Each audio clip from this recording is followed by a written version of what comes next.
Good evening. This is the Cortez City Council regular meeting. Today is Tuesday, July 22nd, 2025, and the time is 7:30 p.m. I'd like to call this meeting to order and ask you all to join us in the Pledge of Allegiance. I pledge allegiance to the flag of the United States of America and to the republic for which it stands, one nation, under God, indivisible, with liberty and justice for all. Thank you. Can we have the roll call? Kiefhofer, Here. DeHaven, Here. Spruill, Here. Dobry, Here. Randall, Lewis, Here. Medina. Here. All right, do we have an approval of the agenda as presented? Madam Mayor, I'm requesting that we specifically remove item number C from the consent agenda.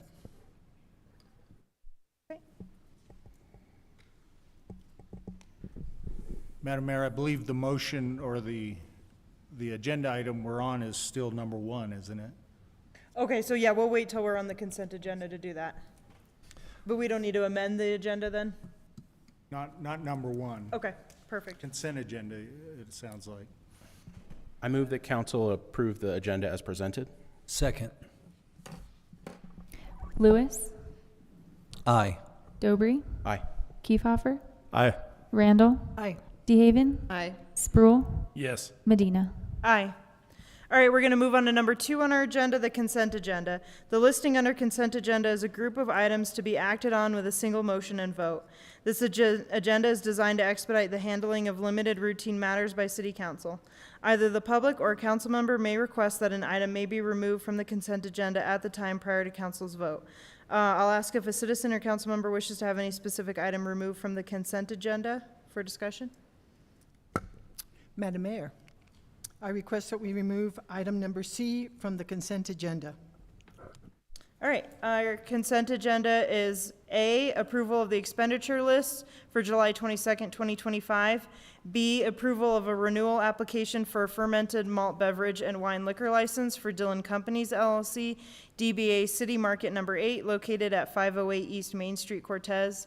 C, approval of a renewal application on a retail liquor store license for 718 Cortez Inc., DBA Liquid Assets, located at 718 East Main Street, Cortez. D, approval of a renewal application for a medical marijuana center / on-site optional premises cultivation license for Durango Organics LLP, DBA Dio Cortez, located at 1013 East Street, Cortez. And E, approval of a renewal application for a retail marijuana center license for Green Kiwi 4 LLC, DBA Live Well, located at 1819 East Main Street, Cortez. So we've had a request to remove C on our agenda, or on the consent agenda. I second that motion to approve the consent agenda with the removal of C. Okay. Motion made by Randall and seconded by Dobry. Spruill, Yes. Randall, Yes. Lewis, Yes. DeHaven, Aye. Kiefhofer, Aye. Dobry, Aye. Medina. Aye. All right, we'll move on to 3 on our agenda. Oh, We need to deal with number C that was removed, either discuss yes. or act upon. okay. Madam Mayor, I move that we table item number C. I second that. Motion made by Randall and seconded by Spruill. Lewis, Aye. DeHaven, Aye. Kiefhofer, Aye. Dobry, Aye. Spruill, Yes. Randall, Aye. Medina. Aye. Okay. We're going to move on to number 3 on our agenda, public participation. There's no limit to the number of speakers, although public comment will be held to an overall time limit of 30 minutes. Speakers have a time limit of 3 minutes per person, may only speak once, and may not cede time to another commenter. All right, so, anyone in the audience that didn't fill out a comment card wants to speak during this time period? Okay. We'll move on to 4 on our agenda, presentations. 4A is a presentation by Municipal Court Judge Beth Padilla.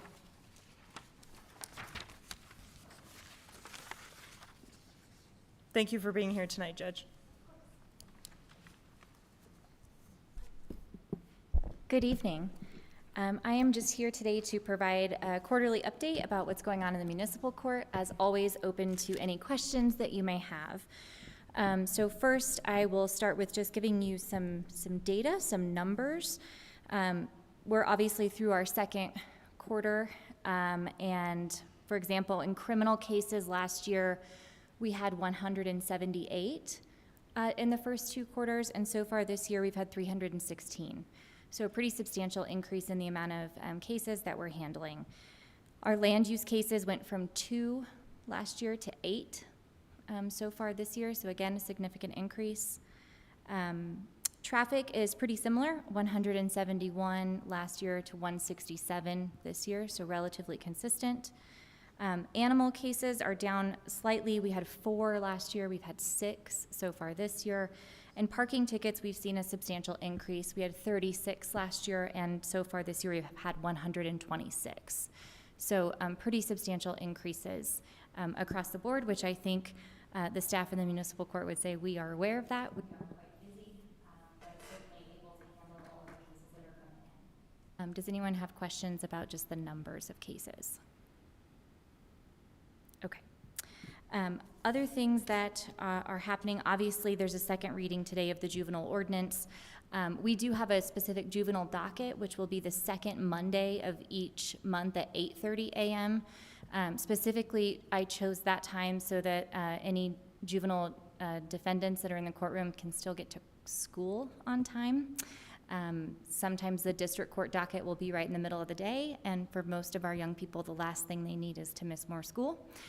So we hope to handle their cases between 8:30 and 9 so that they're able to get to school by 9 o'clock, and they won't have any additional truancy issues as a result of their pending criminal case. In the last quarter, I have been doing quite a bit of legal research, reviewing multiple legislative updates. There was quite a few legislative proposals this last round in the Colorado State Legislature, and a lot of municipal court rules have been changing, so I've just been doing research to make sure that we're up to date, that we are implementing the appropriate procedures, and I've updated our juvenile expungement procedure. So just doing a lot of research, essentially, to make sure that we're doing things the way that they're supposed to be done according to the state legislature. At this time, the court staff is the court administrator, Ms. Odell. Every time I'm here, I tell you we would not operate without her. Ms. Odell is here tonight. I'm incredibly grateful for her. She is absolutely the biggest asset we have.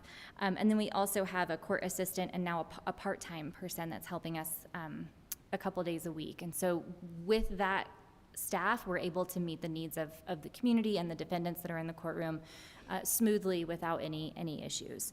We continue to have support from the police department providing security. We don't hold court unless we have an officer in the courtroom, and that has gone very well.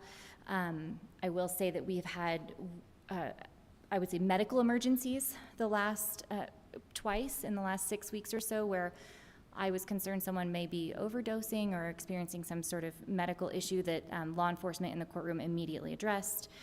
They got paramedics to the person, and the person was okay. So without law enforcement there, we would have been in big trouble. So huge amount of gratitude for the police department for making sure that we have someone in the courtroom to keep everything safe and moving smoothly, which also ensures the safety of City Hall, right? By having that person here, we're keeping the whole building safe. There is a Colorado Municipal Judges Association conference this fall that Ms. Odell and I typically attend in the fall. This year we may attend virtually because of some staffing issues and travel. It's in Steamboat Springs, which is very far. So we do have the capacity to appear remotely, and we can do that from the jury room. We have the technology to do that. So I think this year we'll do it remotely and see how that goes, and hopefully be able to go in person again in the future. We do have a networking event scheduled in September. Right now it looks like it's going to be September 19th. This will be our 3rd annual networking event. So we essentially invite municipal courts throughout western slope of Colorado to come to Cortez, see our facility, meet with us. It's judges, court administrators, judicial assistants, And we typically have a speaker each year, and I think this year our focus will be on courtroom security, which again, law enforcement has been incredibly beneficial and gracious with their time. They came in and evaluated the courtroom, gave us advice on changes we might want to make, gave us advice on the safest way to enter and exit the courtroom.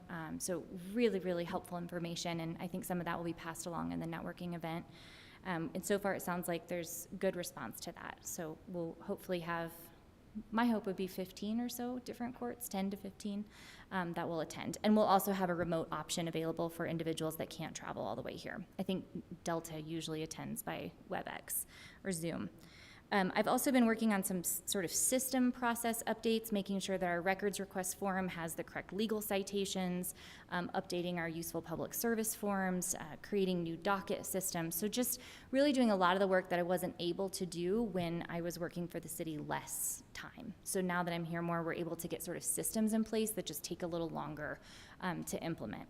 And then finally, because we are a court of record, meaning everything in our courtroom is recorded and could later be transcribed for an appeal, there has been an update to our system. So we were burning all of that information to a CD and storing it.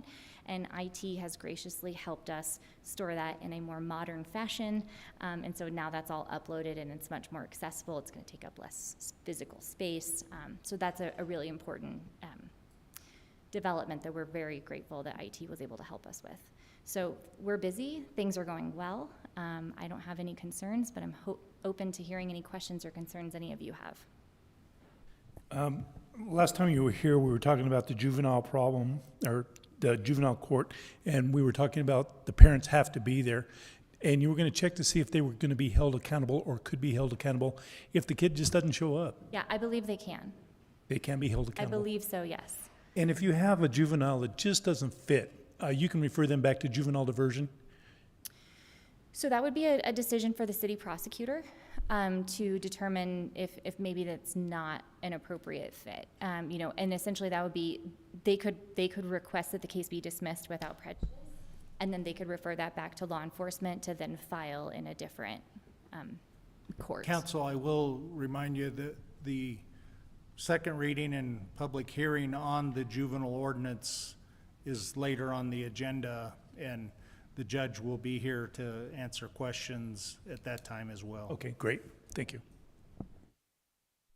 Any other questions? I don't think so. All right, Great thank work, you. thank you.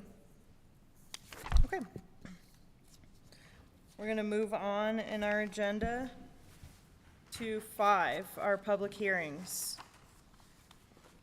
5A is ordinance number 1341, series 2025, where council will consider a second reading of ordinance number 1343, series 2025, approving the amendment to the city attorney's employment contract and fixing the city attorney's compensation effective June 30th, 2025. Yes, good evening, Mayor and Council. So, Mr. Coleman, our city attorney, has completed his 3rd year of employment with the city of Cortez. He entered into an employment contract with us on May 25th, 2022. On his 2-year anniversary of employment, he received a salary of $163,800. On his 3rd anniversary was this past June 20th. And at that time, he underwent an evaluation with the council, and I was directed to bring back a possible amendment to his employment contract, wherein the council could consider an increase to the city attorney's compensation to $174,342. So understand that that would lock him into the current market salary structure that we underwent this last year, or in 2024. So that puts him in step with that on that market. Although I will advise council that that's the lower end of that for him, especially for a man of his experience. So as part of that, I am following council's instructions, and I do, however, recommend that the council consider amending his employment contract and increasing his compensation. And just as a reminder, we do that by ordinance, as our city attorney has identified that any change in compensation for appointed officials should be done by ordinance, and that's quite appropriate. And I submit it to council for your consideration. All right, any discussion? Yes, I just want to agree with our city manager. When we had that salary study conducted last year, it was very evident that our city attorney was on the low end and on the very low end, and we needed to bring that up.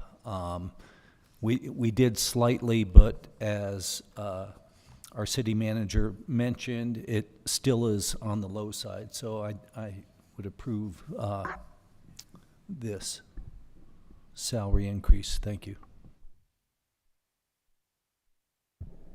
All right, yeah, we gave our attorney, Patrick Coleman, a review, and we think he's doing a great job. Obviously, there's some feedback to work on.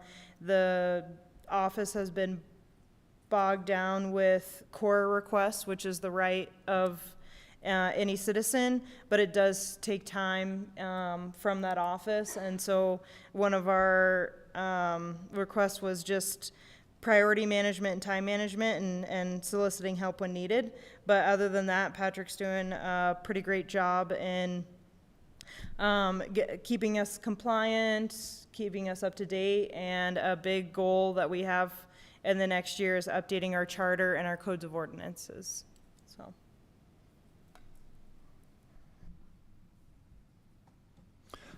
Madam Mayor, I move that council approve on second and final reading ordinance number 1341, series 2025, an ordinance approving the amendment of the city attorney's employment contract and fixing the city attorney's compensation at $174,342, effective June 30th, 2025. Counselor, it's a public hearing. Can we open the public hearing? Yes, sorry. Thank you. All right, we'll open this for public comment. All right, seeing none, we'll close it. Thank you, Robert. I second. All right, motion made by Lewis and seconded by Randall. DeHaven, Aye. Randall, Aye. Lewis, Aye. Kiefhoffer, Aye. Dobry, Aye. Spruill, Yes. Medina. Aye. All right, we're going to move on to B on our agenda. 5B is ordinance number 1342, series 2025, where council will consider an ordinance amending Chapter 18 of the City of Cortez Code of Ordinances regarding juvenile sentencing, underage possession of tobacco, underage possession of marijuana, and possession of drug paraphernalia. Presented by Judge Padilla, or you're just here for questions? Okay. Madam Mayor, I'm going to present that, and again, as the ordinance says, there were quite a few areas within our city code dealing with the marijuana and tobacco, and some areas it was absent, but it addressed juveniles, and there were some differences in the ages. And one of the problems was that our sentencing guidelines discussed incarceration or arrest, and the thought was that because there is no juvenile holding facility closer than Grand Junction, it was quite a burden to incarcerate these juveniles for violations. Many of the violations were things like having a vaping pen at school and that sort of thing. And I think the input that the court received and that my office received was that a lot of those violations tended not to be serious enough where it made sense to put them in the same system as more severe violations over in combined courts. And so Judge Padilla did an excellent job of going through the various codes and finding out areas where we either didn't address the juveniles or we needed some consistency. And I think what you have before you does that. And certainly I would leave it up to the judge if she would like to add to that conversation. But I think it's long overdue, and it allows municipal court to deal with the less serious offenses that wouldn't require incarceration or jailing, and it I think gives the police officers, I think they've asked for this type of amendment to our city code so that they could cite some of these minor violations into municipal court rather than involving them in the combined court system.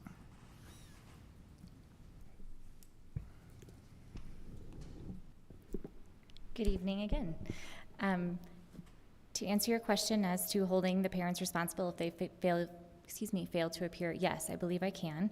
I don't think that there's anything that prohibits me from doing that. So I think that that would be possible. The parents are going to be listed in the case, and there has to be a parent or guardian with the juvenile when they're in the proceeding. Judge, I did have a question. Do we deal with alcohol separately? Is it a separate statute? Because it's not included in... I think it's already in our ordinance. Okay. We already have alcohol. In speaking with law enforcement, it doesn't seem like, well, I don't know how often they're written. I can tell you they're not very frequently written into Muni court.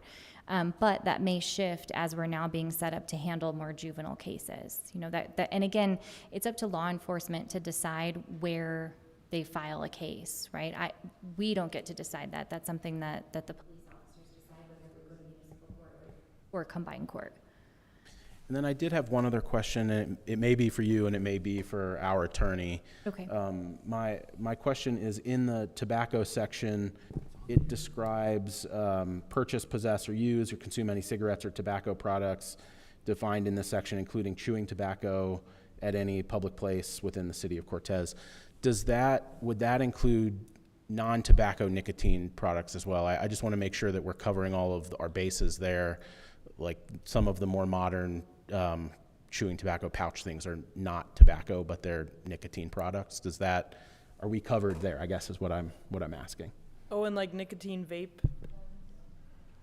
Yeah, at this point, I don't think we distinguish, and so if they are not tobacco, then our ordinance wouldn't currently cover them, and so perhaps that's an amendment that we want to make to the language. I would agree. I will say that I reviewed quite a few neighboring cities' ordinances, and some of this came from sort of what other communities were doing. My guess is they just haven't been updated. And so I think that's an excellent point. I think it would be important for it to be a nicotine vape as opposed to a tobacco product. I think that's an important distinction. I have kind of just a basic question. All of these say possession of and don't really address consumption of. So if someone had possession of, for example, drug paraphernalia, they could face some charges whether or not they had consumed marijuana or some other, tobacco or something like that with that paraphernalia. Is that right? Is that a state law versus a municipal law? Is that what we're talking about here? Well, I think that possession is different than use, right? Especially if we're thinking about in the context of if we're concerned about young people having vape pens, whether they're nicotine or THC or whatever they have in them, the likelihood that law enforcement catches them actually using it is different than catching someone that has it on their possession. And so some of the feedback we've received is that this is a big issue in the school, that kids are taking these things into the schools. And so I think it would be important for it to be a possession issue, that you are not even allowed to have this, as opposed to proving that someone had actually consumed it. Because I think that puts a higher burden on catching someone actually using the product when it's not lawful for them to possess it.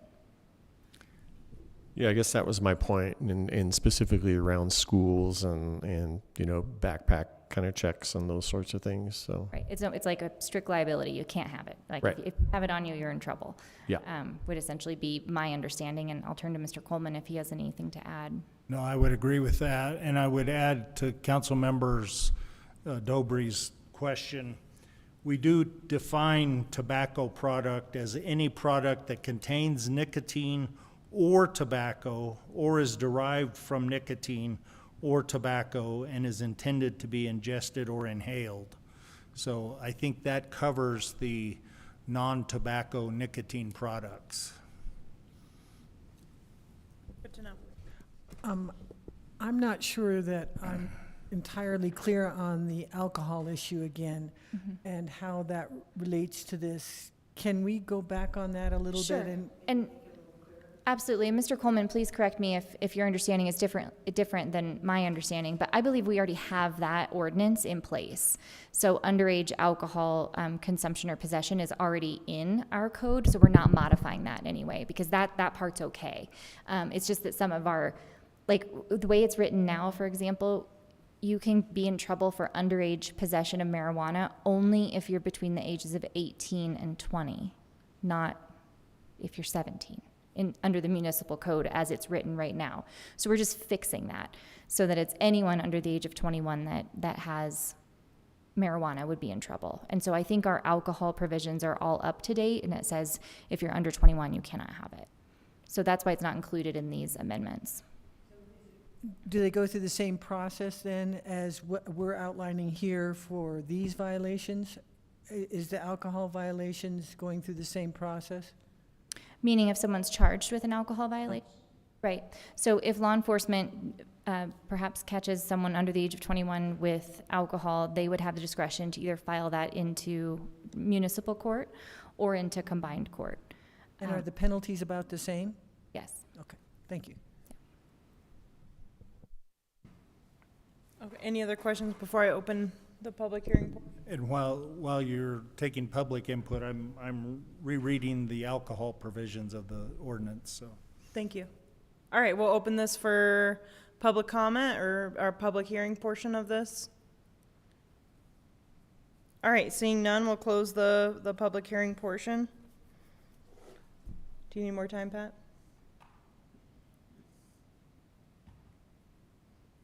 Yes, we have section 18-4, which is entitled Prohibition of Underage. Is your microphone on? Section 18-4 is entitled Prohibition of Underage Consumption of Alcohol. And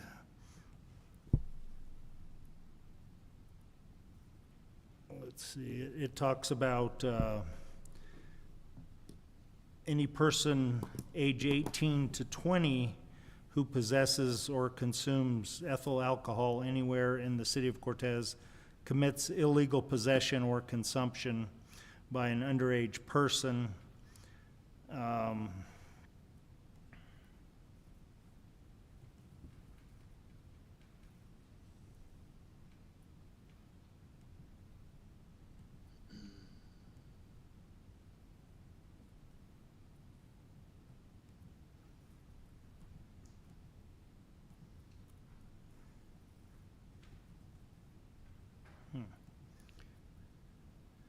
So it appears to be limited to individuals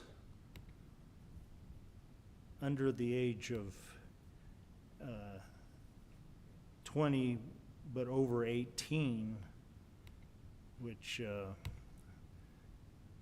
think is not what we had. We were trying to cure that defect for some of the other items.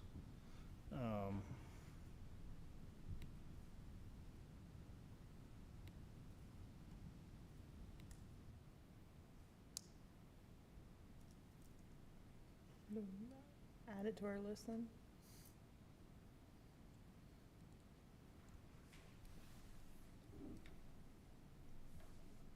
So I have a question or just a general discussion. It would seem appropriate that it be the same, that it would be included in the same ordinance, or so that this issue of the under 18 possession or consumption of alcohol be included in this, if they're the same. Would it not make sense? I don't know, or is it possible to just change that and include alcohol in it? Is that a reasonable thing to do at this point in time? Yeah, yes, I would agree with that, and I think you can make that amendment tonight And we can add a change, an amendment to section 18-4 of the city code to reflect that underage, the underage consumption and possession of alcohol applies to any person under the age of 21. I think that is actually the difference too. When I heard you say consumption and possession, what we have in front of us just says possession. It doesn't say consumption. So do we want to make sure that that is added in some way, shape, or form? I remember when tobacco went from 18 to 21, it wasn't that long ago, probably 5 or 6 years ago that happened. And I don't know, I feel as if they should be treated the same. So it's underage possession and consumption in the marijuana section. In the tobacco and tobacco paraphernalia section, section 18-8, it's underage possession or use. And it says it's unlawful for any person under 21 to purchase or attempt to purchase, possess, use, or consume any cigarettes or tobacco products as defined in this section, including chewing tobacco. And the definition of tobacco products includes nicotine and tobacco. So I think we're covered as far as the marijuana and the tobacco and the drug paraphernalia. And it's the alcohol that I would suggest that we make the appropriate change to section 18-4.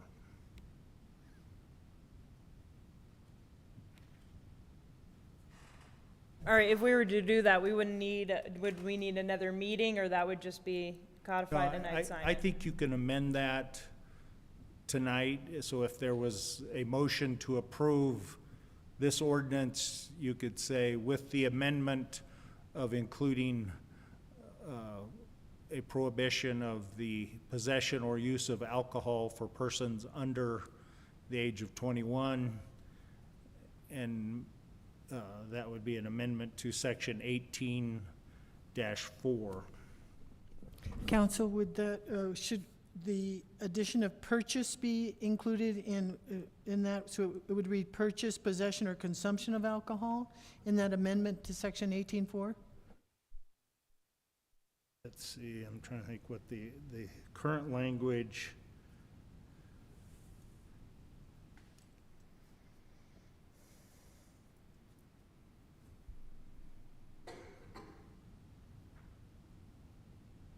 Talks about possession or consumption.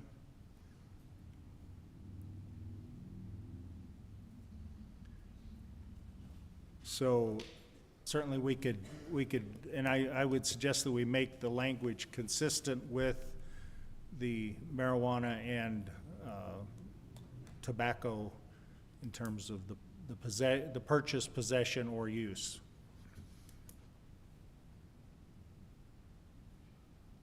Okay. Do we need to do another public hearing?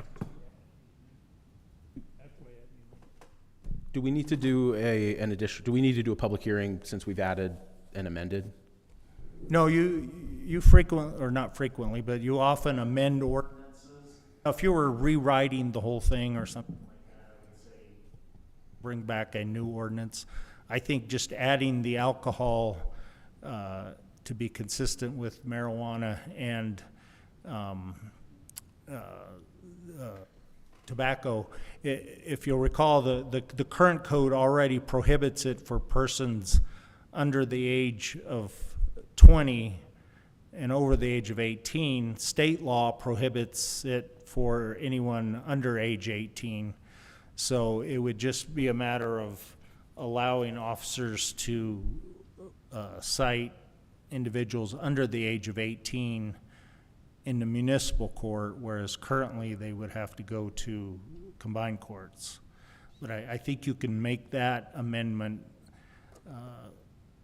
because it's not, I don't want to say it's not substantive, but it's more of a minor amendment as opposed to rewriting the entire ordinance. Counselor, I have one other question. On our current ordinance that we're looking at right now, in the motion, it mentions regarding juvenile sentencing, underage possession of tobacco, possession of marijuana, and possession of drug paraphernalia. It doesn't, do we need to modify that to include purchase, possession, or consumption, so it is consistent across the board?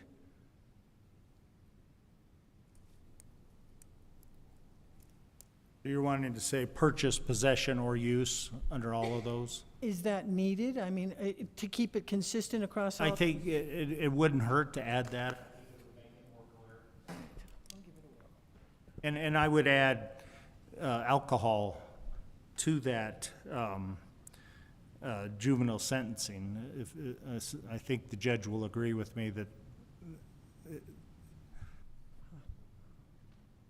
Yes, absolutely. Thank you for pointing this out. I did not realize that that's what needed to be changed. So yes, I think we need to change that. Okay, so I'll give it a whirl here. Okay. So, if agree, I move that that the council approve on second and final reading ordinance number 1342, series 2025, an ordinance amending chapter 18 of the City of Cortez Code of Ordinances regarding juvenile sentencing with the following modifications. That is underage purchase, possession, or consumption of tobacco, underage purchase, possession, or consumption of marijuana, and underage purchase, possession, or consumption of drug paraphernalia, and include the underage purchase, possession, or consumption of alcohol. Now, I'm uncertain about this, but I request an amendment to section 18-4. Correct. Change to reflect the purchase, possession, or consumption of alcohol, underage alcohol, to include anything under the age of 20. I think we just make it anything under the age of 21. 21. So there's not two separate sections. And I would also request that the motion include an amendment to the sentencing guidelines to be consistent with the sentencing as provided for the other items on the list, the tobacco, drug paraphernalia, and marijuana. I would make an addition to include the direction of Council Coleman, which would include that sentencing recommendations coincide with the other substances. Correct. I'll second that motion with all of the amendments. All right, motion made by Randall and seconded by Dobry. I guess on the process part of this, this does not go to a public hearing? Do we bring this same language back in another meeting? So this is the public hearing. Okay, because it sounded a lot like we just seconded what she just said, Yeah. and we didn't open it to a public hearing at any point yet. So I thought that it was just a clarification on your part, and now a public hearing, right? We've got to have a public hearing at some point. So we did open it up to the public comment portion of the hearing, and there was no public comment, if I recall. Yeah. But you could certainly open it up again to allow public comment on the amendment. Yeah, okay. Well, let's go ahead and open it up for a public hearing. Anyone in the audience have anything they'd like to share? Please. Okay. All right, seeing none, we'll close the public portion and then take a vote on that motion on the table. DeHaven, Aye. Dobry, Aye. Kiefhoffer, Aye. Randall, Aye. Lewis, Aye. Spruill, Yes. Medina. Aye. All right, thank you. We'll move on to 5C on our agenda. Ordinance number 1343, Series 2025, where council consider the second reading, approving Manah Elementary School building located at 300 4th Street for historic designation and to include this property in the City Register of Historic Resources. Presented by Rachel Marchbanks, our Community and Economic Development Director.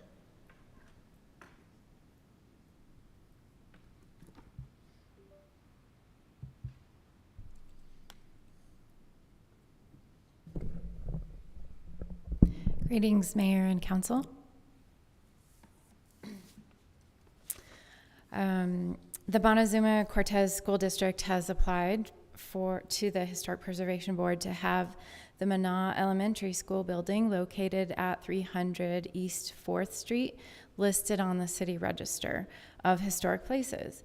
Listing a resource on the City Register does not restrict the property owner's ability to change, alter, or demolish the resource. Resources that are altered beyond their defining historic features may be removed from the City Register.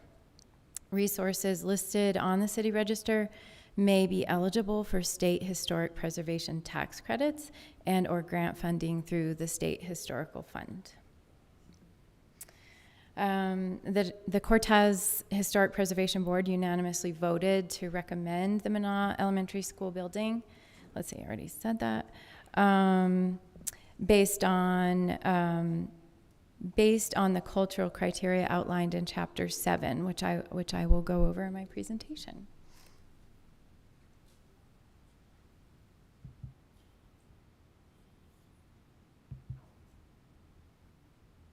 I'm waiting for it to come up.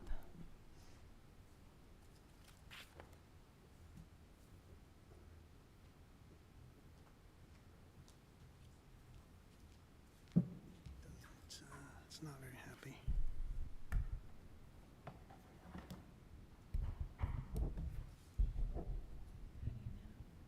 Because it didn't like the display.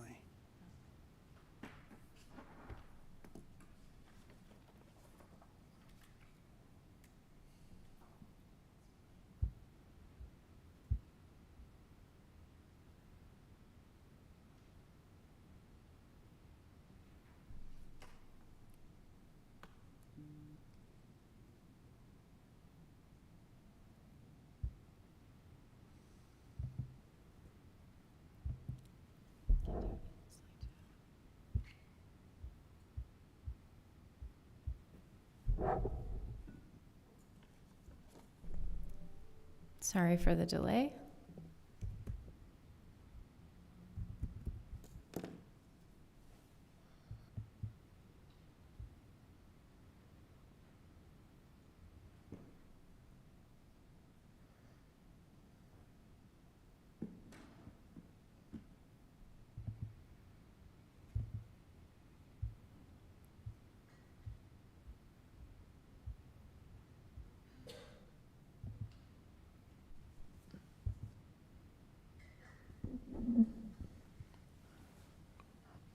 Rachel, are we going to be too much longer? If so, perhaps we can suggest to council we move on to the next item and just come back to this one, if that's the will of the chair.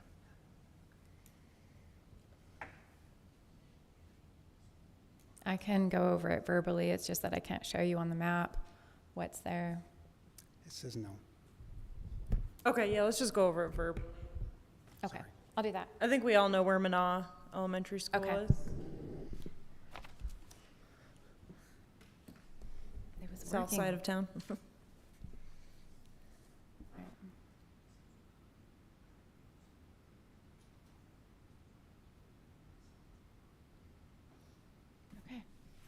Really strange. Okay, so the building is located at 300 East 4th Street in the south side of town. Have a couple images here showing that school building. So in order for it to qualify for historic designation in Chapter 7, Section 4 of the city's land use code, the Manah School building was built in 1955, one of 6 schools built between 1948 and 1960, reflecting the post-war baby boom and local oil boom. There have been 2 additions to the building, one in 1957 and in 1987. The additions were added to the south portion.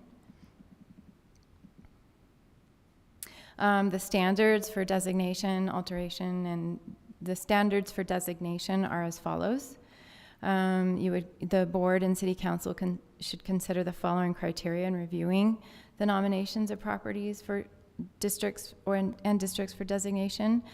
Structures must be at least 50 years old and meet one or more of the following criteria for architectural, cultural, or geographic environmental significance. A structure can be exempted from the age standard if the city council finds it to be exceptionally important in other criteria.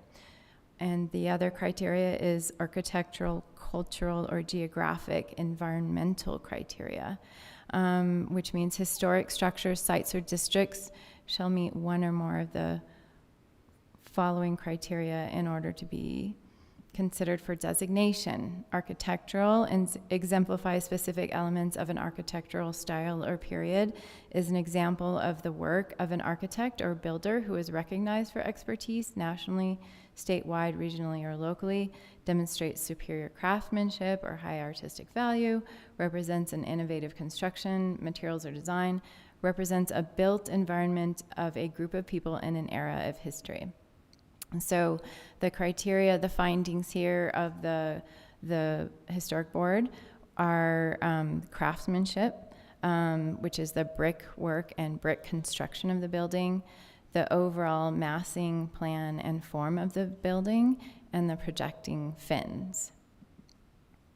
The windows are particularly of interest historically.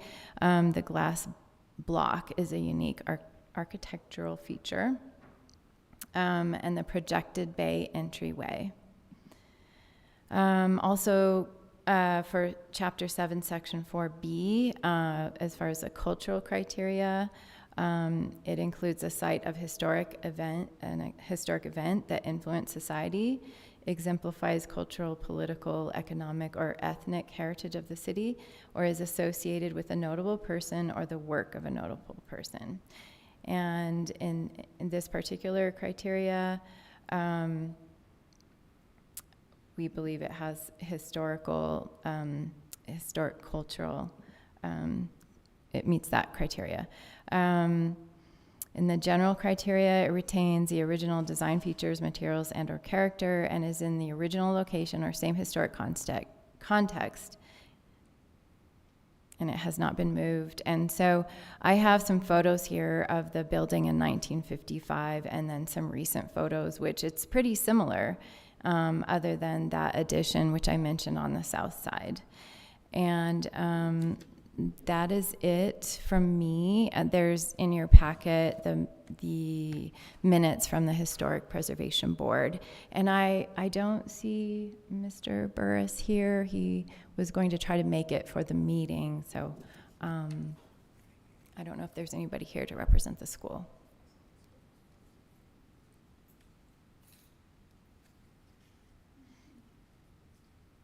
But that's it for my initial presentation.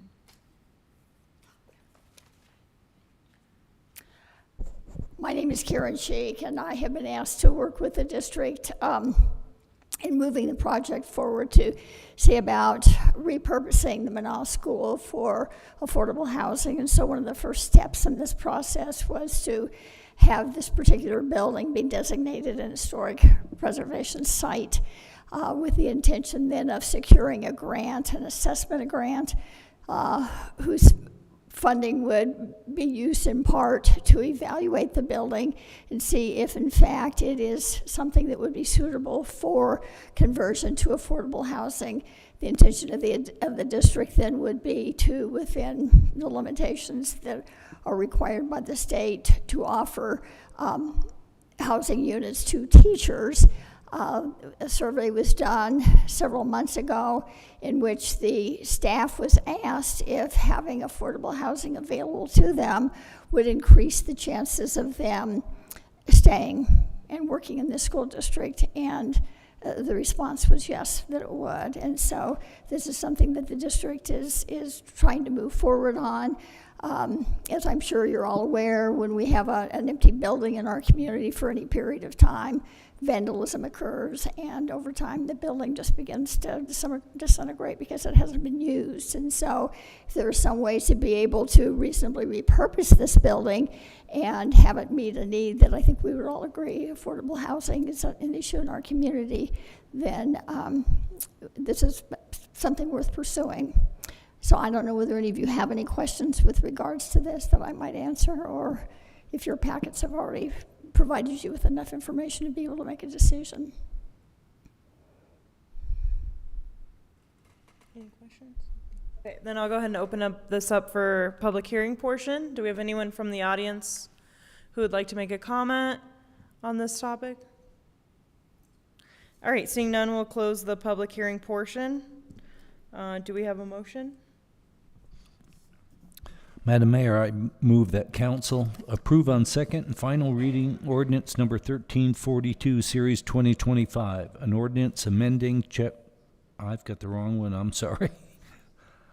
I move that council approve on second and final reading ordinance number 1343, series 2025, an ordinance approving the Manal Elementary School building located at 300 East 4th Street for historic designation, and to include this property on the City Register of Historic Resources.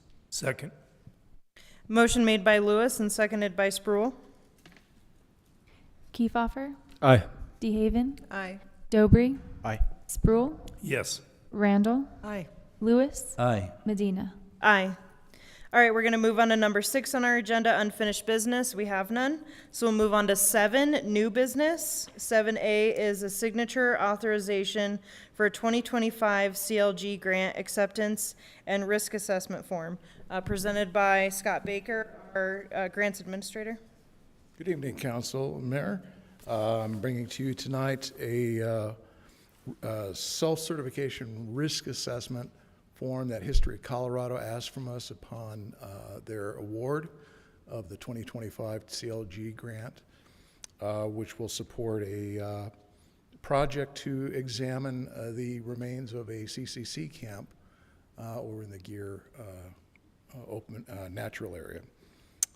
So this grant has been awarded, and your signature, Madam Mayor, would allow us to proceed. Great. Any questions from council? I move we authorize the mayor to sign the completed risk self-assessment form and any other documents necessary to obtain and accept the 2025 CLG grant award from History Colorado. Second. All right, motion made by Dobry and seconded by Lewis. Kiefhoffer, Aye. Sproul, Yes. Dobry, Aye. Lewis, Aye. DeHaven, Aye. Randall, Aye. Medina. Aye. Thank you, Council. Thank you.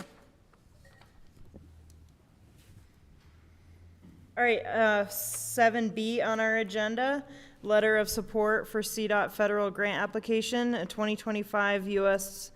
DOT Wildlife Crossing Pilot Program.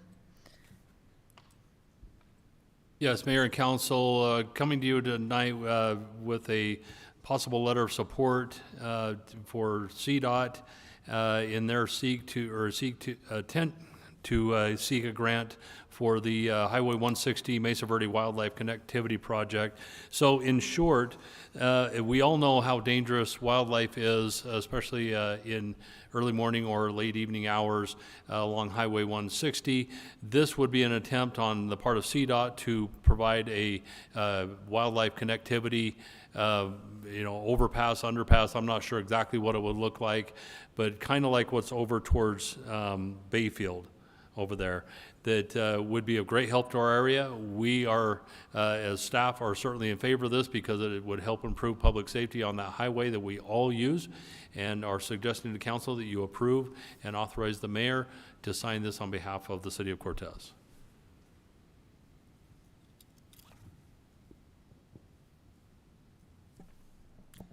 All right, any questions? No? Okay.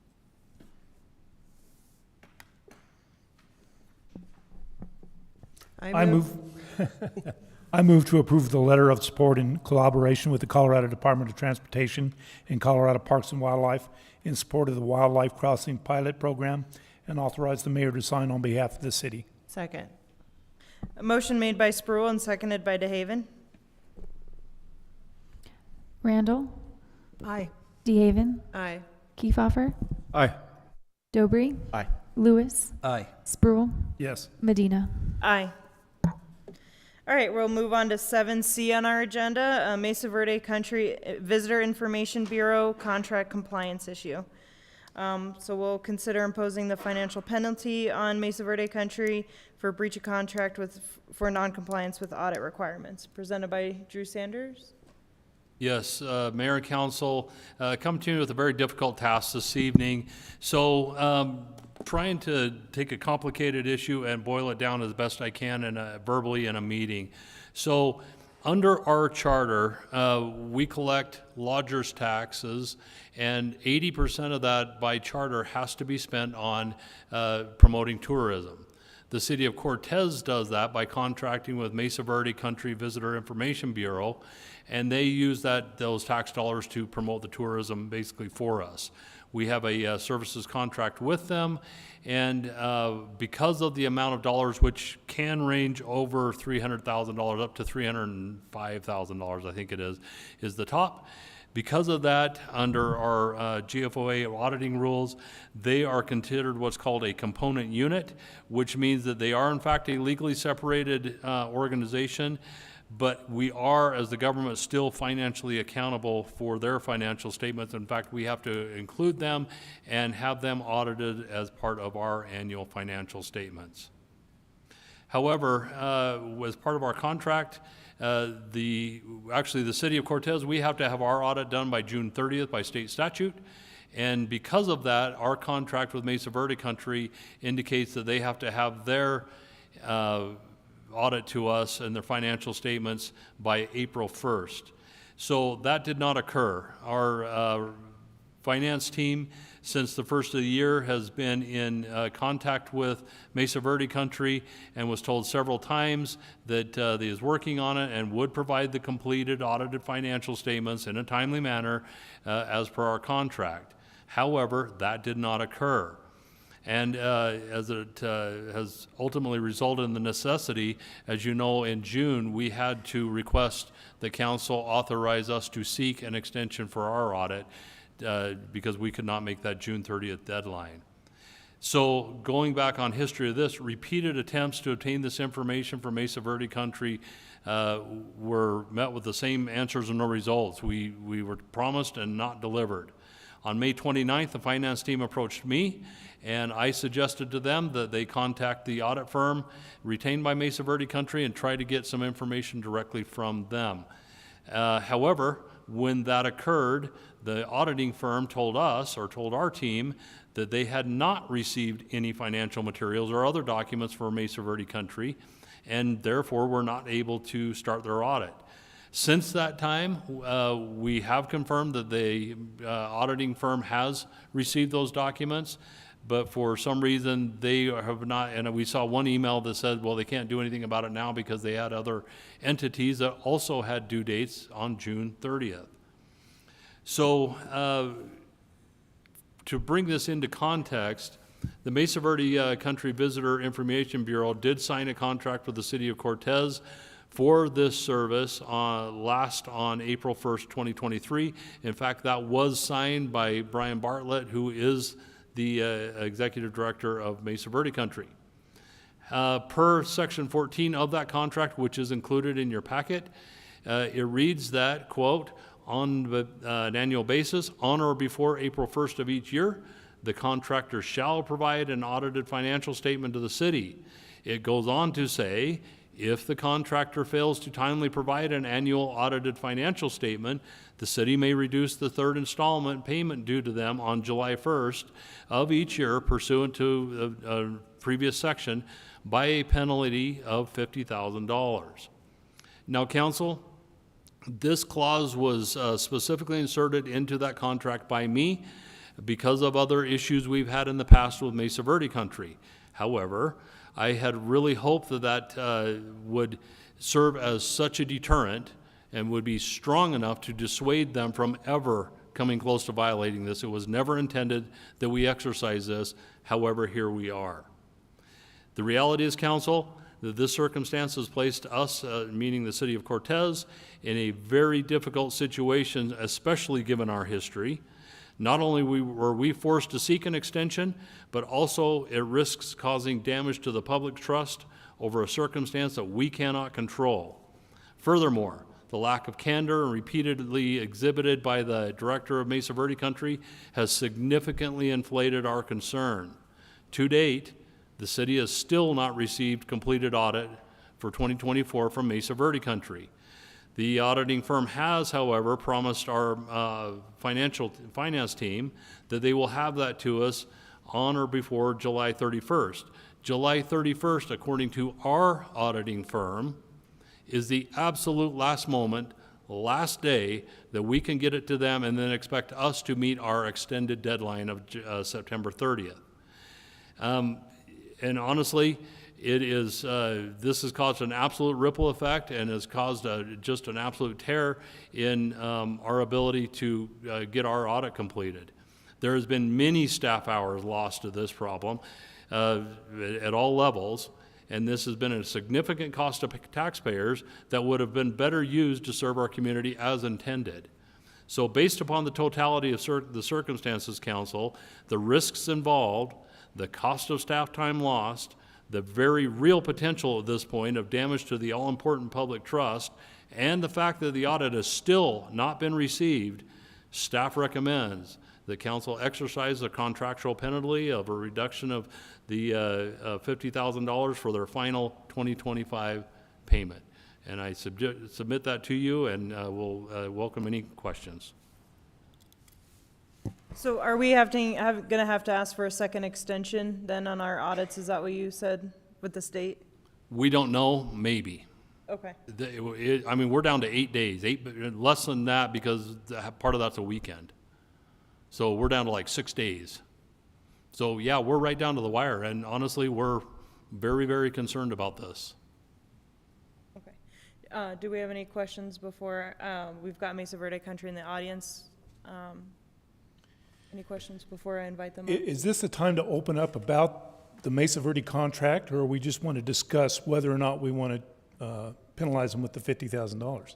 At this point, council, I recommend we only focus on this $50,000. I believe there is more to come on that, but we need time to prepare adequately. What we are focused on, what I care about the very most, is we have got to get those audited financial statements. That is everything to us right now. $50,000, $50, I really don't care. What I care about is let's get that audit. However, I feel like there is good and sufficient cause to exercise this penalty, and I feel like we need to in order to maintain, the course we've been on financially. It's not a simple question. One question. If we withhold the $50,000 or we and don't give it to them, are we going to get less service from them? I mean, that's a Per question. contract, no. They are contractually obligated to still provide the service. We can ask them about the financial impact. Questions? All right. I guess just to add to that, the term of the existing contract, it was approved for 1 year and then an automatic renewal until December 31. That's the initial contract. And so it's December 31 is when it would expire on its own. Do we know how much the final payment to them would be? I can't remember right off the top of my head. Is our finance director here? I thought I saw him earlier. Randy, do you happen to know that information you can share with council? Because I thought it said we give them 77,000 at a time. Oh yeah, make sure that it's on the buttons towards the front. Perfect. Sorry, I actually do not know that number right off the top of my head, but I can certainly get back to you as soon as possible. But you know what, Mayor, I believe 77, it's in that range. Okay.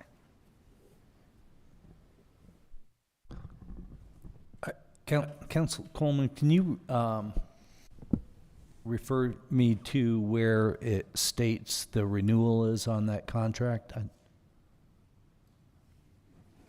Well, there's a term which is section 6, and I believe we renewed it again.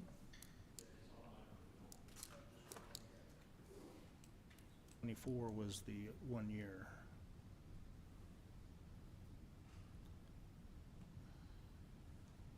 So if I'm reading that properly, the contract ended December of 2024.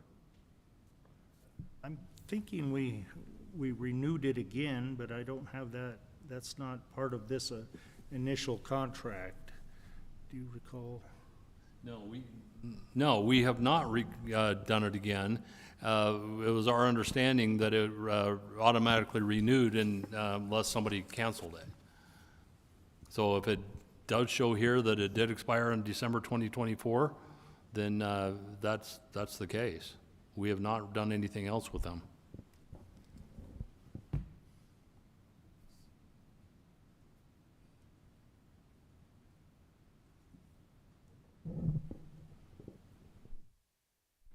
I guess, my concern is the amount of money, I think, is quite a bit. And as you mentioned, whether it's 50 or 50,000 or 500,000, that's really not the point. The point is that we're in danger of all the things that you had talked about.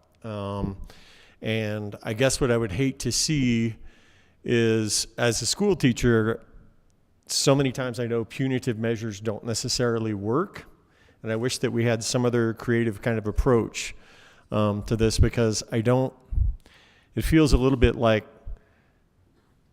punishing an organization that's already kind of down. And that's the part I guess I have a problem with. 50,000 for the amount, to say, oh, normally it's 77,000, but you get 27,000 for between now and the end of the year, is something that I personally have a problem with. Well, I think that's what we're here to discuss tonight, whether we want to do the full 50,000, a different amount, or we want to not see through this clause, but, obviously the contract is on the table that we could talk about at a later time or tonight, I guess. It's the will of council. Nothing says you have to act upon it tonight or not act upon it. Well, I'd like to invite Mesa Verde Country up first and hear from all of them that are here tonight, and then we can go back to kind of discussing amongst council. Great. And then just introduce yourself, Brian. Honorable Madam Mayor, honorable members of the council. You might need to be closer to the mic, sorry. Yes, ma'am. Yes, ma'am. I'll do this, and I apologize, okay? Honorable Mayor, honorable members of the council, city manager, attorney, and city staff, city members, and citizens of Cortez. It is my responsibility to execute on this. I failed to do so. There were some deeply mitigating medical circumstances around that, and I allowed that to get me completely off course. For those of you that have worked with me before, you know that is not typical in any way, shape, or form. What I'm here to tell you tonight is that the audit is almost complete. I was in discussions with our auditing team today, and they've promised it to me in the next 72 hours. That would be by Friday at the very latest, hopefully as soon as Thursday. At this point in time, we've done everything we can to expedite this and to keep it on track, and that includes constant monitoring and constant checking up. There was never an attempt to be anything as far as disingenuous or anything as far as a lack of candor. It was a medical condition that caused me to lose touch with many things in my life, including significant things in my personal life, and I apologize for that. I did not have the depth of resource nor the awareness to ask for an emergency medical leave, and that's what I should have done for the benefit of the organization and the citizens of Cortez and the staff of this organization, as well as the council and the mayor. I apologize deeply for this. The audit was on time last year, took it very seriously, always take it seriously, and have done so whenever I was consciously aware of it. Unfortunately, this time it got out of hand, and I deeply regret that. I apologize to everyone in the room for this, and I can promise you this will never happen again, no matter what the outcome is from tonight's proceedings. Thank you, Brian, and I'm sorry to hear about your medical. I have a question for you. Did you have to do an audit in 2023? Yes, sir, we absolutely did. Were you late for that? Absolutely not, sir. We were 2 or 3 weeks early. It was one of the most important things on our horizon, and we stuck to it until it was completed. Thank you. And it's always been a clean audit, sir. Thank you. Sir.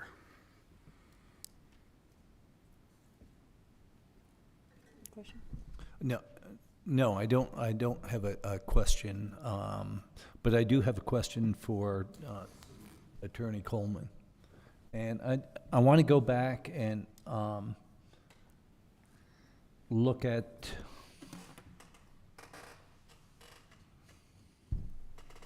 number 6 with the term, and would you tell me if that contract is still active or is not valid? I guess I could perhaps give you a more expansive answer if we were in executive session. If the council would not want to go in executive session, I can probably tell you a shorter answer. I guess I would leave that up to you as whether or not you want to do an executive session for this purpose. I move that council move into executive session to determine, obtain counsel from city attorney. Okay, and there are specific citations and a format that you have to follow for your motion, which I...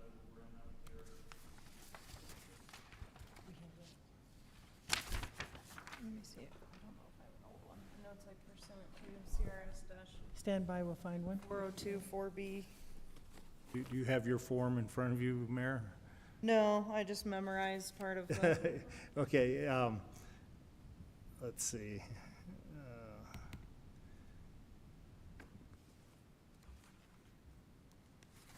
Oh, let's see. Did this one have? Okay, Yeah. I'll tell you what I think the Okay, we've motion's... got some. We've got it. So I move that city council go into executive session for the following purpose: to determine positions relative to matters that may be subject to negotiation. And/or, no, that's, Councilor Randall, I'm happy to good. take Please over. I've got jump it. in. And if I could add, you may want to include the negotiation provision as well as consultation with the city attorney on legal matters, because it sounds like there's possibly some discussion about negotiations that may need to occur as well. I'll take over for the motion. I move that we enter executive session for a conference with the city attorney for the purpose of receiving legal advice on specific legal questions under CRS section 24-6-4024B, as well as the purpose of determining positions relative to matters that may be subject to negotiations, developing strategy for negotiations, or instructing negotiators under CRS section 24-6-402. Second. All right, motion made by Dobry, seconded by Lewis. Kiefhoffer, Aye. Randall, Aye. Sproul, Yes. DeHaven, Aye. Dobry, Aye. Lewis, Aye. Medina. Aye. All right, we'll be right back.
All right.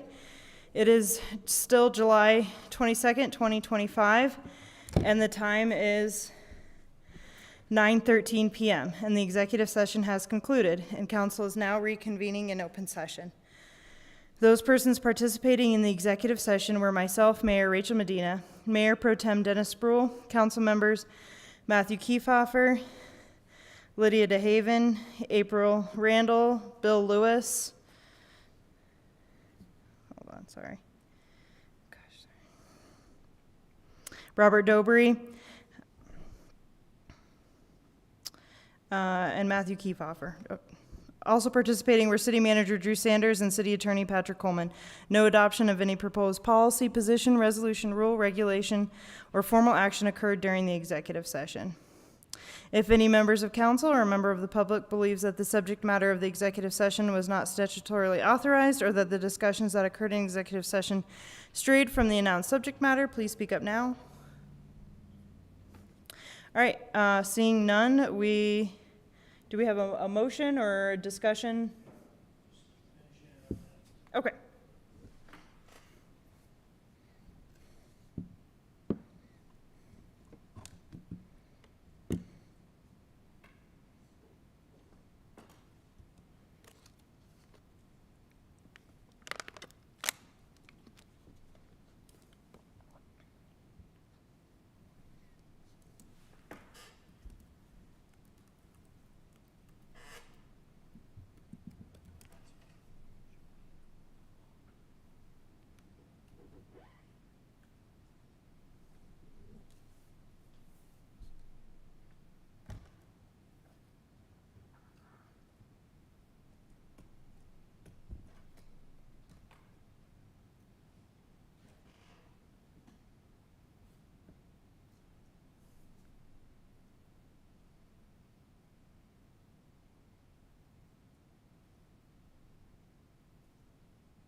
And Mayor, I guess before you make the motion, do you want to have some discussion with Mesa Verde Country?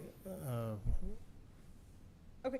Yeah, I would like to know what impact would be for us to withhold any amount of money. Thank you, Madam Mayor, for the question. It would be a hamstring to us. It would not hobble us indefinitely. We have delivered on the services that we've agreed to. We always will. We will find a way to make that work. We cannot let that down, and we absolutely will not. Thank you. Any other discussion? I would like to say that the council in general is very aware of your situation, and we feel it's very unfortunate that it happened the way that it happened, and we're sorry for your personal situation as you relate it to us. Thank you, Madam. I apologize again. Thank you. Madam Mayor, I move that council continue agenda item 7C, Country Visitors Information Bureau compliance issues, until the August 11th meeting, and that council avoid any penalty until the Montezuma County Country has had the opportunity to provide its audit financial statements by July 25th, 2025. Second. All right, motion made by Lewis and seconded by Dobry. DeHaven, Aye. Lewis, Aye. Randall, Aye. Spruill, Yes. Kiefhoffer, Aye. Dobry, Aye. Medina. Aye. All right, so we're essentially moving this to our next meeting so that we give a chance for the audits to come in. I mean, if they haven't by then we'll discuss the penalty, but right now we just want to give that opportunity for the audits to come in, so thank you for being here. All right, and then I think our city manager is going to work with you all on the contract, because to make sure that it's updated for this year. Yeah. Okay.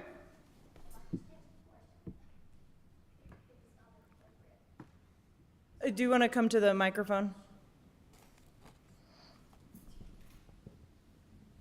Thank you, Karen.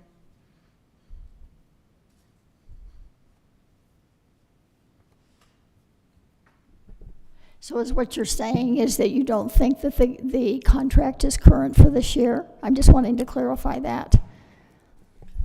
No, we've just asked our city manager to work to update and clarify and make sure that everything's clear, that it is through the end of the year. Okay, thanks. Okay. We're going to move on to 5. 5D on our agenda. No, sorry, 7D. Empire Electric Association office building purchase. Yes, Mayor and Council, we, the City of Cortez, are really bursting at the seams when it comes to office space. Our service center, we just don't have enough space. We're doubling up and having to make alternative arrangements for office space. The same is occurring here at the City Hall building. In fact, in our planning department, they literally switched offices just today and yesterday and are doubled up in a couple of places. The same is starting to happen at the police department. They're not overdone, but they're growing, and we need to start planning for the future. Because of that, we have been looking for alternative office space and what we would do to plan for the next 10 to 20 years on that.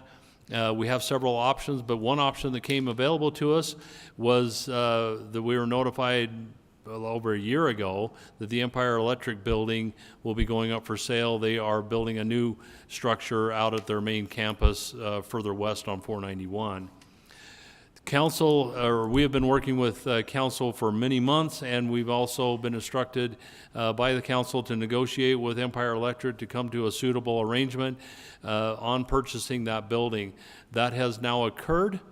We negotiated, the building ultimately appraised last year this time for $2.3 million. We had negotiated price for that for $1.4 million to purchase that building. It is in really good shape. We have already retained an architect to help us ascertain all the conditions that would be there, but our initial intent is to move the police department there, and then if council agrees later, that's not a decision for tonight, but we would like to keep that other building so we can expand into it and use it for office space also. So all very preliminary on that, but the bottom line is, whatever the use, this building is what we need for additional office space. And so I am recommending to council that you approve the contract to buy and sell real estate or commercial real estate, along with the addendum and amendment to the contract to buy and sell real estate to purchase the Empire Electric Association building at 801 North Broadway for the purchase price of $1.4 million, and authorize the mayor to sign those documents. Yeah. I was just going to say, I would like to thank Josh and Chris from Empire Electric, who gave us a tour of the facility during our workshop this evening. Just a little side note, I did a little bit of math. In Montezuma County, it's about $351 per square foot to build a building. A building 18,000 square feet would run you about $6.138 million. and we're paying actually $77 per square foot. So I think Cortez has really, really done a great service to its community by buying something and saving them millions of dollars. And I want to thank the city manager because he worked hard on this, and I think it's an outstanding purchase. It saves the city of Cortez lots and lots of money. I guess one of the things that's kind of been a pet peeve of mine for a long time is when big companies, whether it be Walmart or Kmart or one of those companies move, and then we have an empty building that just kind of sits for a very long time. We've all seen that across the community. And I would really hate to see that with the Empire Electric building, because it actually is a really great building in really good shape. And I think this is kind of a win-win situation, and we don't have just a empty building sitting alongside the road. And Madam Mayor, if I could comment, the contract that's before you has a closing date of February 2nd, 2026, and that was done in anticipation that Empire Electric would require some time to move all of its operations to its new building, that I don't believe it's finished construction. So that's the reason we set it out so it'll be next year's budget where the funds for this project would have to be budgeted. We do have some due diligence, inspection deadlines and survey deadlines and that sort of thing that will have to be undertaken prior to the end of this year, but the closing date would not be till February 2nd. Yeah, I would just like to add, I was very impressed when we had that tour in our work session. It also looks like that facility is not going to require many renovations. I think it's going to work perfectly for our police department. Many offices, storage space is abundant, and when we talked with the CEO, he said there's a possibility that some furniture would also be included, and that's just an additional bonus. So I support this fully. I would echo the sentiments that I've heard of council to this point. It's an excellent opportunity, I believe, for the city to move forward, and the price couldn't be better, I don't think. And I just think while it wasn't on my radar until last year, I think it's an excellent opportunity for us, and to pass it by would be, I think, an extremely poor decision.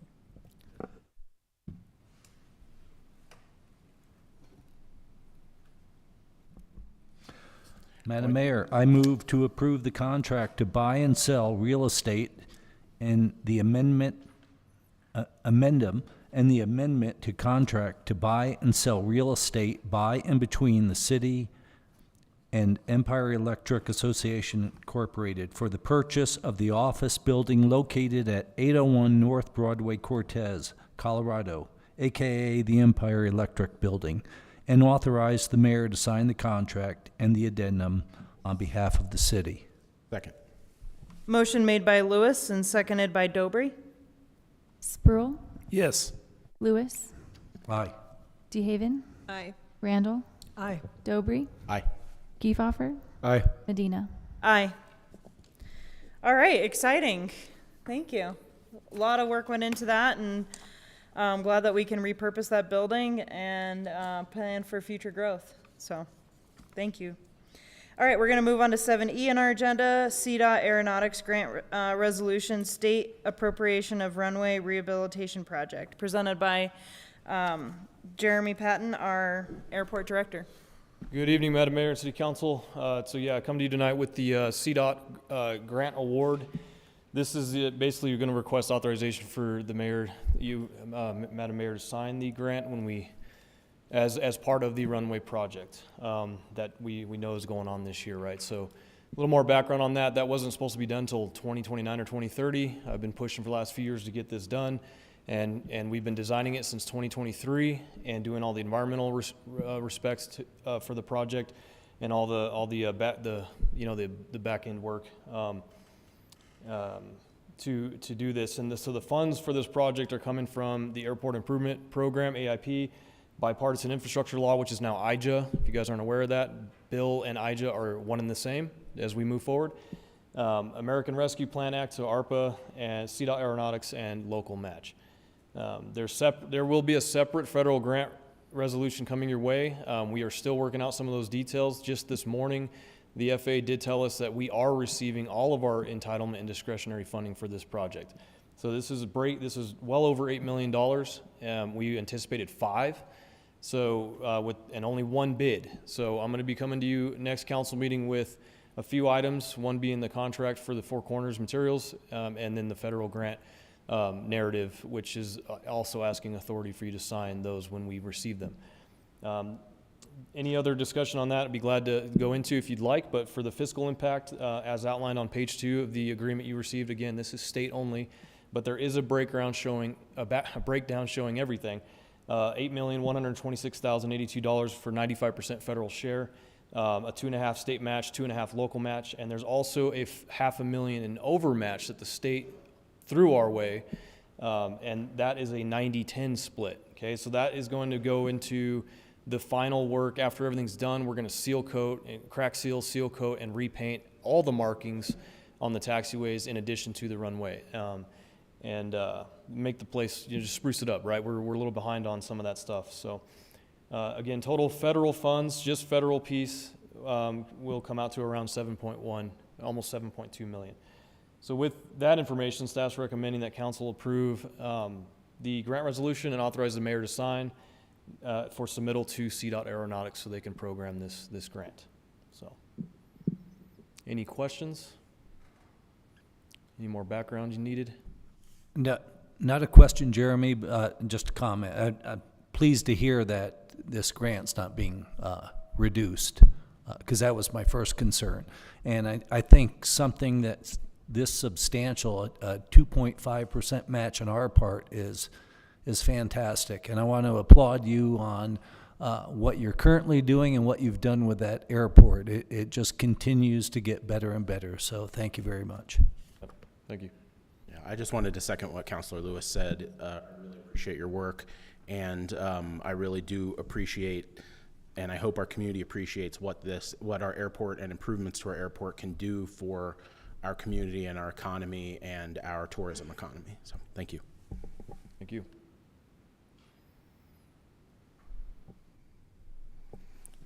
I guess with that, I'll make a motion to approve the CDOT Aeronautics grant resolution for the state apportionment of the runway rehabilitation project and authorize the mayor to sign the grant resolution. Second. Motion made by Dobry and seconded by Sproul. Kiefhoffer, Aye. Randall, Aye. Sproul, Yes. Dobry, Aye. Thank you, council. DeHaven, Aye. Lewis, Aye. Medina. Aye. Yeah, thank you, Jeremy. So I've been using the airport a lot lately, and I just always appreciate the work you've done there. Okay. We're moving on to 7F on our agenda, setting a date for the council 2026 budget workshop. Yes, Mayor and Council, just hopefully quickly on this. I had 3 proposed dates for the upcoming council workshop, but we all have different lives and different schedules and different needs, and I didn't want to just tell you when that is. I wanted to offer you some options. I'm requesting that you consider either Thursday, September 25, Friday, September 26, or Saturday, September 27. And I'll just kind of gently tap that, in Colorado, end of September is wonderful weather, and Saturdays are very precious, but we will do whatever the will of council is.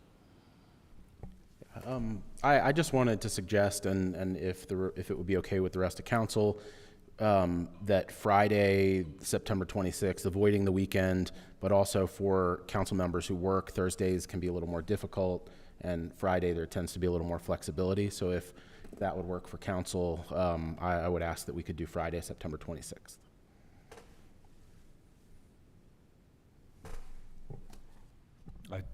I would agree with Councilmember Dobry on that. I think Saturday should not be an option, and I think the 26th of September would work. I think Friday would work best for me too. I move to schedule the City Council Special 2026 Budget Workshop for Friday, September 26, 2025. Second. All right, motion made by Dobry, seconded by Lewis. DeHaven, Aye. Kiefhoffer, Aye. Lewis, Aye. Spruill, Yes. Dobry, Aye. Randall, Aye. Medina. Aye. All right, date set.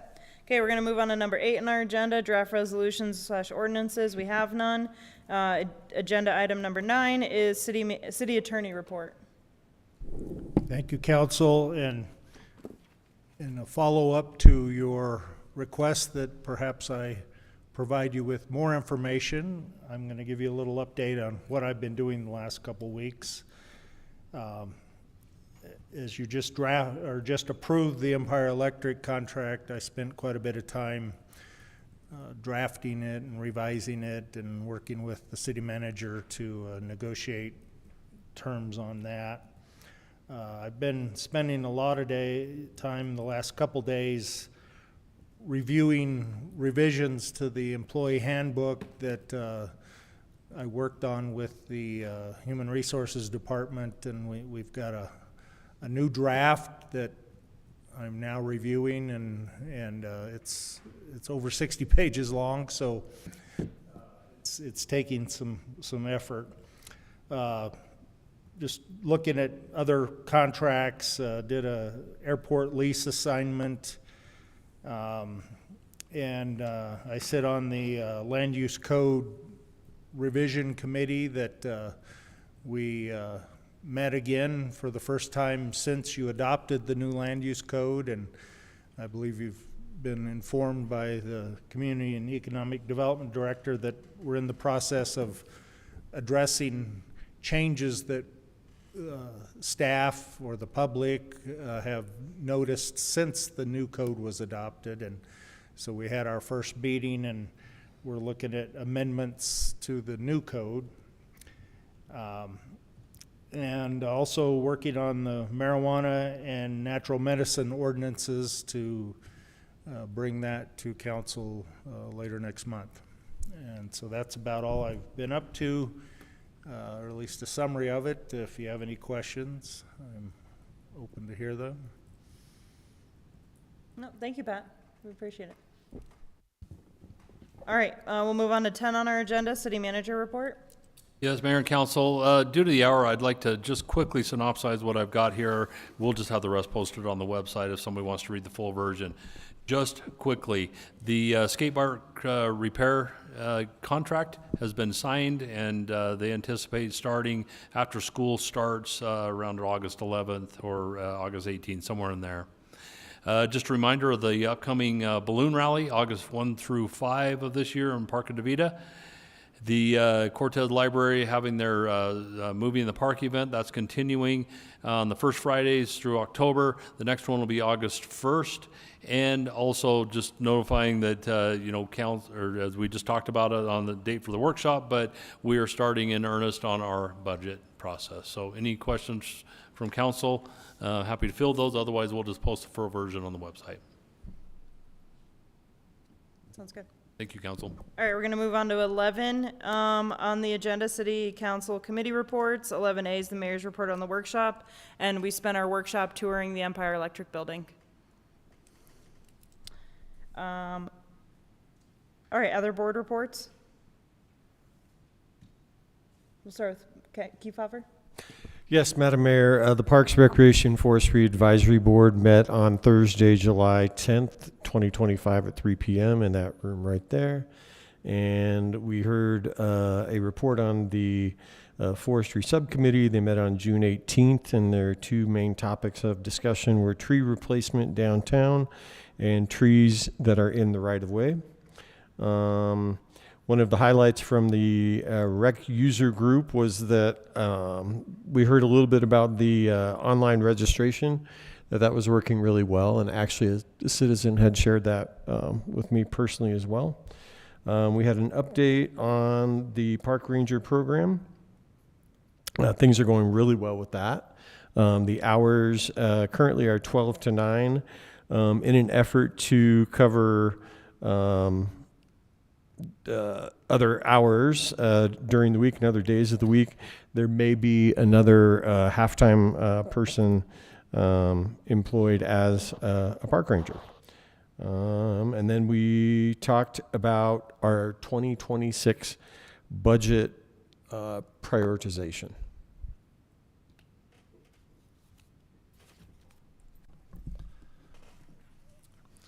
The July Golf Advisory Committee meeting has been moved to August 8th at 7 a.m. at the Cortez Golf Course due to scheduling conflicts. The next historic preservation meeting is set for August the 5th, and I have no report because there has not been a meeting since our last meeting here. I just wanted to highlight that last week we had a council discussion about the natural medicine that our attorney mentioned in his report. I think it was a really good discussion with the community and the council who could attend. And I'd also like to thank Dr. Giroux for being able to present and give us some additional information as we try to figure out how to regulate natural medicine to keep it safe for our community and any potential patients, the community as a whole, and make sure that we provide the regulation that's necessary to do that. Okay. One last thing I just wanted to bring up, since we didn't have a workshop council discussion. So a staff member from the Journal and the Herald has reached out to me and asked if I would be interested in doing a column, like once a month article in the opinion section of the Journal. Former Mayor Karen Sheik has done this before. Other mayors in Durango have done this. I would be writing the article from my own perspective, just sharing any updates, little tidbits, kind of just helping spread the word more about smaller agenda items or getting people prepared for what's going to be on our agenda, in an upcoming meeting. There's also the opportunity, if I wanted to write the article from all of our perspective, I would of course run it by you and have us discuss it. But I just wanted to get kind of your sentiment about that, and I'm happy to have you read anything that I would submit beforehand, just to, make sure that you guys have eyes on it and, for full transparency. So just wanted to get your guys' feeling on that. I think as a teacher for 30 years, I would be happy to proofread whatever you write. I will need it. I am a math person, so. Rachel, I think that, Madam Medina, I think that's an excellent idea, and I'm glad you're doing that. The more we can keep our community informed, the better. Great. Thank you. Okay, cool. Thank you all. All right, so we'll move on our agenda. 12 is other items of business. We have none. 13, another public participation section. Anyone from the audience? Okay, do we have a motion to adjourn? I move to adjourn. Second. Motion made by Lewis and seconded by Dobry. Kiefhofer, Aye. Randall, Spruill, Yes. DeHaven, Aye. Lewis, Aye. Dobry, Aye. Medina. Aye. All right, good night, you all. Thank you for being here.